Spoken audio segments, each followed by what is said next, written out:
Então, continuando com o estudo da autocultura à luz do ocultismo, ontem falamos sobre um pouco, e vamos entrar nesse tema da individualidade de cada indivíduo, e também falar um pouco sobre o karma hoje, os tipos de karma, como que funciona, né? Só antes de continuar, gostaria de convidar a todos a participar das aulas da Sociedade Teosófica, que ocorrem todos os dias, às 19h30, no canal Sociedade Teosófica no YouTube. E se você quiser participar, interagir, fazer perguntas, você pode participar pelo Zoom. E para isso é só acessar aqui, ó, teosofia.net.br. Você vai direto para o nosso grupo de WhatsApp, o grupo daqui do grupo de estudos teosóficos Hermes, onde você vai receber os links do Zoom para participar das aulas, né, interagir, participar junto com outros teósofos, assim como receber outros vídeos, citações, reflexões relacionados à teosofia. E também ser avisado de eventos, inclusive presenciais. Então vamos lá. Continuando. Outro ponto a considerar neste assunto é que, mesmo tendo no final desenvolvido todas as qualidades necessárias à perfeição, o objetivo do processo evolutivo não é produzir um padrão de acabamento. Temos de ser todos perfeitos, de nos desenvolver em todos os sentidos. E, contudo, temos de continuar a ser únicos. Não há duas individualidades destinadas a ser exatamente iguais. Ainda que 60 mil milhões de almas estejam evoluindo para a perfeição no esquema do qual fazemos parte. O esquema evolutivo para a humanidade não é como uma fábrica moderna que produz milhões de um determinado produto, exatamente similares e dificilmente distinguíveis entre si. Como a natureza está apta, em seu laboratório, a conduzir à perfeição um número tão grande de almas e ao mesmo tempo preservar sua unicidade individual, é um dos mistérios da vida que não podemos esperar resolver enquanto vivermos nos reinos da ilusão e pudermos apenas ver as coisas de maneira parcial. O corpo causal serve como repositório não só da quintessência das experiências da personalidade em diversas encarnações e das faculdades desenvolvidas através delas, mas também do bom e do mau karma que essas personalidades tiverem criado durante essas encarnações. Estas permanecem como impressões ou sementes no corpo causal e aos poucos frutificam e determinam as condições das vidas futuras. Eis a razão de ser este veículo chamado corpo causal. Desse estoque de karma, uma certa quantidade é saudada e o resto adicionado a cada encarnação, e uma espécie de conta corrente é mantida através das vidas sucessivas das personalidades. Essa conta pessoal é encerrada no momento da liberação, depois de ter sido esgotado por completo o karma individual. O último ponto que nos cumpre notar sobre as funções do corpo causal é acerca dos fatores que determinam seu crescimento. Já vimos como as experiências passadas pela individualidade, vida após vida, por intermédio das personalidades, determinam seu crescimento. Porém, esse crescimento não se dá ao acaso. É guiado por duas influências fundamentais que exercem uma pressão constante e determinam o seu crescimento. Uma é a unicidade do indivíduo que está evoluindo. Como já foi anteriormente mencionado, toda alma é destinada a ser individualmente única. E seu crescimento é determinado parcialmente por essa unicidade, que de maneira misteriosa já está presente na mônada eterna, como é sugerido na máxima: tornai-vos aquilo que já sois. Essa unicidade individual exerce uma pressão firme e constante no crescimento da alma durante todo o período de sua evolução, e é essa pressão vinda do interior que assegura o atingimento de sua perfeição de acordo com a unicidade individual. Outro fator intimamente ligado ao primeiro é a função que o indivíduo ou a mônada está destinada a exercer no plano divino. Toda alma tem que representar uma determinada parte no esquema da evolução.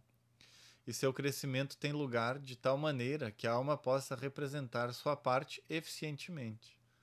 As experiências pelas quais a alma passa e as faculdades que desenvolve, especialmente nos últimos estágios da evolução, são tais que fazem despertar sua unicidade individual e preparam-na para executar a parte que lhe é designada no esquema divino.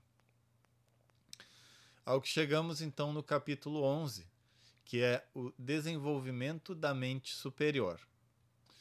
Então, vamos ver a primeira parte aqui, já que ainda estamos com bastante tempo, e depois continuamos o resto do capítulo no próximo vídeo, mas vamos lá.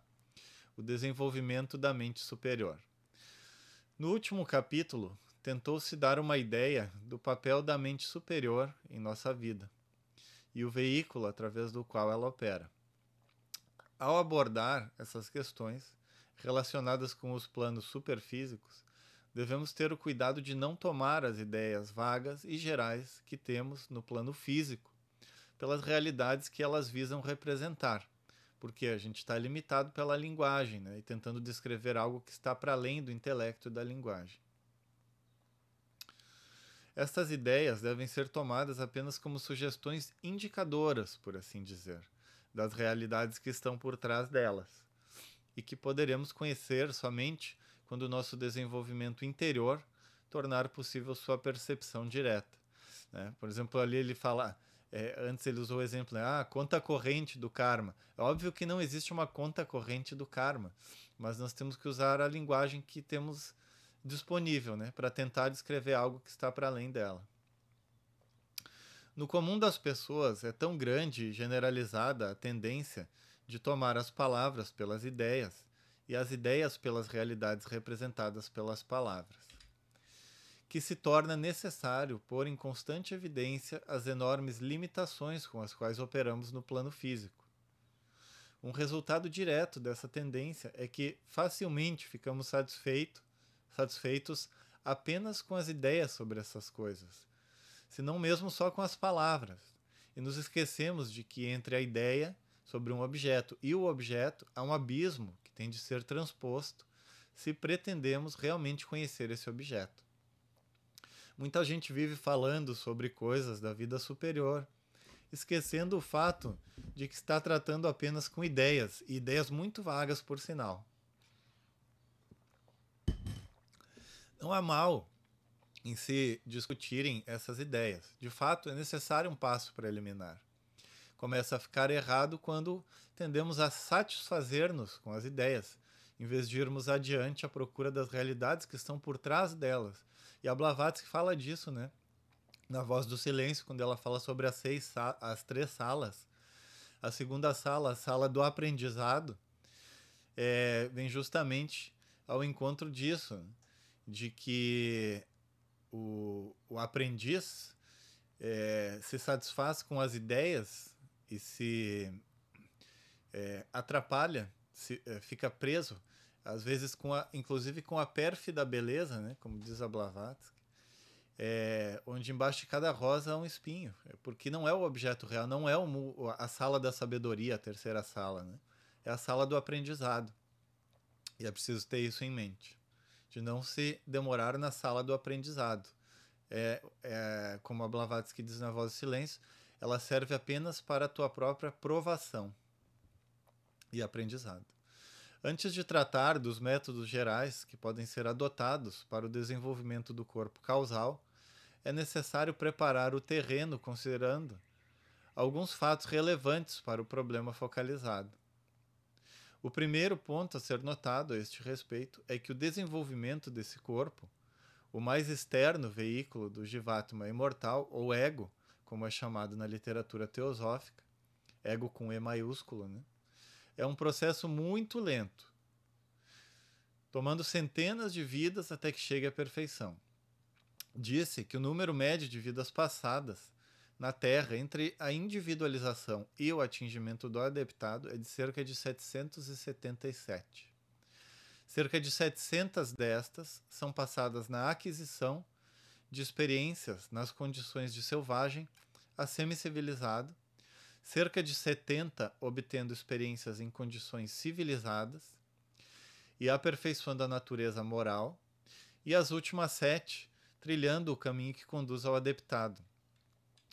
Quando levamos em consideração o fato de que grande proporção do nosso tempo é despendido no mundo superfísico entre sucessivas encarnações, ou seja, entre uma encarnação a outra, o tempo que se passa desencarnado, né, digamos assim. Vemos que enorme jornada a alma empreende quando começa a sua evolução humana, e quão lento deve ser o desenvolvimento do corpo causal, que registra e corporifica esse processo evolutivo. Nos estágios iniciais, essa evolução é guiada somente do exterior, por hostes de agentes divinos em operação no sistema solar. Por exemplo, inclusive, não só no processo humano, mas também mineral, vegetal e animal, né? Como, por exemplo, um mineral sofrendo pressão da atmosfera, de chuvas, de ventos, da mesma forma os vegetais e assim por diante, né? E a alma participa muito pouco do seu próprio desenvolvimento. Somente quando se aproxima o fim de sua jornada e a alma torna-se consciente do propósito da grande viagem empreendida, é que começa a tomar parte cada vez maior em seu próprio crescimento e desenvolvimento. Quando começa a ficar consciente, né? Criar consciência sobre si mesmo e se perguntar sobre si próprio, sobre as leis que regem o universo, sobre sua origem, seu destino. Os últimos estágios deste desenvolvimento são quase que exclusivamente guiados do interior para o exterior. O simples fato de haver na alma uma ânsia de tomar sua evolução nas próprias mãos é sinal de maturidade e mostra que a viagem aproxima-se do fim. Então, eu vou deixar para o próximo vídeo, para a gente continuar a perceber como é que a alma, então, nos estágios para o final, não finais, né, mas assim, 3/4, né, dos 3/4 para o final, começa a perceber de sua própria individualidade, da sua própria unidade com o todo, e começa a tomar a sua evolução a partir de dentro, né? A partir de sua própria consciência, não mais necessitando de pressões de elementos externos, né? Do próprio sofrimento, né? Karma de sofrimento, o impulsionando a voltar para o seu Dharma, né? Ou seja, para o seu caminho natural, como uma mônada trilhando rumo à sabedoria, rumo à perfeição. Então, antes da nossa meditação de encerramento, vou deixar novamente aqui o convite, que através de teosofia.net.br você pode entrar no nosso grupo de WhatsApp, aqui do grupo de estudos teosóficos Hermes, e por ali você vai receber os links das aulas diárias que ocorrem da Sociedade Teosófica, todos os dias às 19h30, assim como outros convites para aulas presenciais e também materiais, vídeos e citações sobre a teosofia e sobre os diversos sábios da humanidade. Então, vamos para a nossa meditação de encerramento. Com os pés bem apoiados sobre o chão, coluna ereta, postura confortável, sem atrito, sem tensão, descondicionando o corpo, mantendo livre e natural a respiração, pacificada a emoção, vazia a mente. Olhos fechados. Ó vida oculta, que vibras em cada átomo,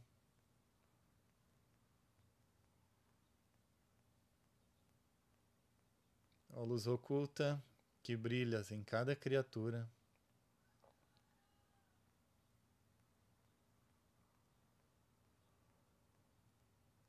Ó amor oculto, que tudo abranges na unidade,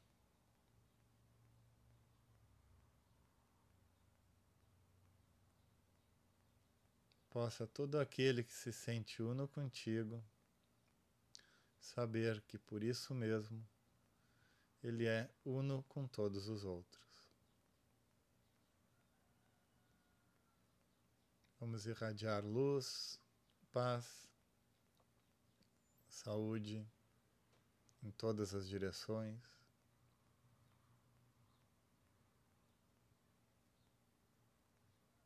Ao Oriente, ao Ocidente, ao Norte, ao Sul, ao Zênite e ao Nadir.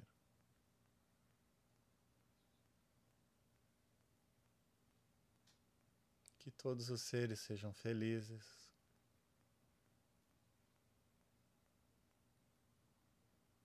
que todos os seres sejam ditosos,